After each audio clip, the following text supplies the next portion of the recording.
Le graphique représente l'évolution des vitesses de deux mobiles A et B mesurées au cours du temps. Attention, on vient de le dire juste avant, c'est un graphique au cours du temps. Je dois donc toujours réfléchir en termes de pente, ça peut me donner de l'aide. La pente de ce graphique, c'est delta des ordonnées, c'est-à-dire dans ce cas-ci la variation de vitesse, sur delta des abscisses, donc sur la variation du temps. La variation de la vitesse au cours du temps, c'est par définition l'accélération. Il y a 4 affirmations relatives au graphique et on me demande quelles sont les affirmations qui sont fausses ou correctes. Alors, le mobile A présente une décélération constante de 1,5 mètres par seconde au carré. Le mobile A, il est ici, c'est bien une décélération puisque sa vitesse diminue. Quelle est la valeur de la décélération?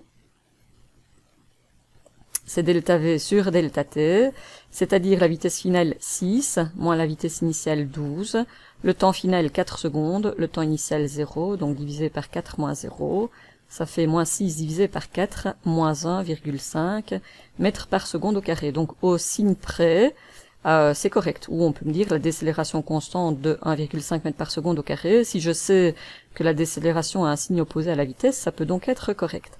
Au temps t est égal à 2 secondes, le mobile B présente une accélération de 1,5 mètres par seconde au carré. À cet instant-ci, quelle est la décélération? On a dit la décélération ou l'accélération, elle est représentée par la pente. On voit que ce soit après 1 seconde, 2 secondes ou 3 secondes, la pente de ce graphique pour le mobile B est constante, donc son accélération est constante. Que vaut-elle? Donc ceci c'est l'accélération du mobile A.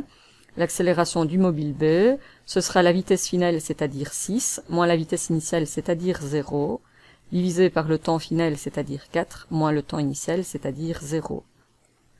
On a donc plus 6 quarts, c'est-à-dire une accélération de plus 1,5 mètres par seconde au carré. Donc ici, c'est correct. Avec certitude, le mobile A parcourt une distance de 36 mètres pendant les 4 premières secondes. On a un mouvement dont l'accélération est constante. Donc on a un mouvement qui peut être décrit par les relations du et MERUA, qui disent que l'espace parcouru, c'est V0 fois t plus A fois t carré sur 2. Alors si je regarde l'espace parcouru par le mobile A, ce sera donné par sa vitesse initiale. Quand t est égal à 0, la vitesse du mobile A vaut 12.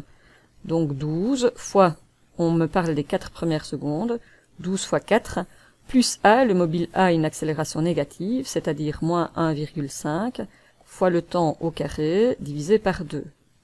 Ce qui nous donne 36 mètres. Donc le mobile A parcourt 36 mètres pendant les 4 premières secondes, ceci c'est vrai. Pour le mobile B, maintenant, on applique la même formule. La vitesse initiale du mobile B, quand t est égal à 0, V vaut 0, donc le premier terme est nul. Son accélération est positive, 1,5, fois 4 élevé au carré divisé par 2. Et ceci nous donne 12 mètres. Donc cette proposition est vraie également. Autrement dit, il peut juste y avoir un doute sur cette première question. Est-ce que la décélération est constante de 1,5 mètre par seconde ou de moins 1,5 mètre par seconde au carré? Il n'y a que ce signe moins qui pourrait nous embêter. Alors on regarde, toutes les affirmations sont correctes, oui c'est possible, puisqu'on me dit bien que c'est une décélération.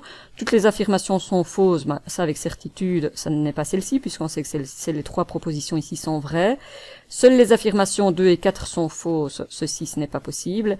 Et l'affirmation 3 est fausse, ce n'est pas vrai, donc c'est bien la proposition A.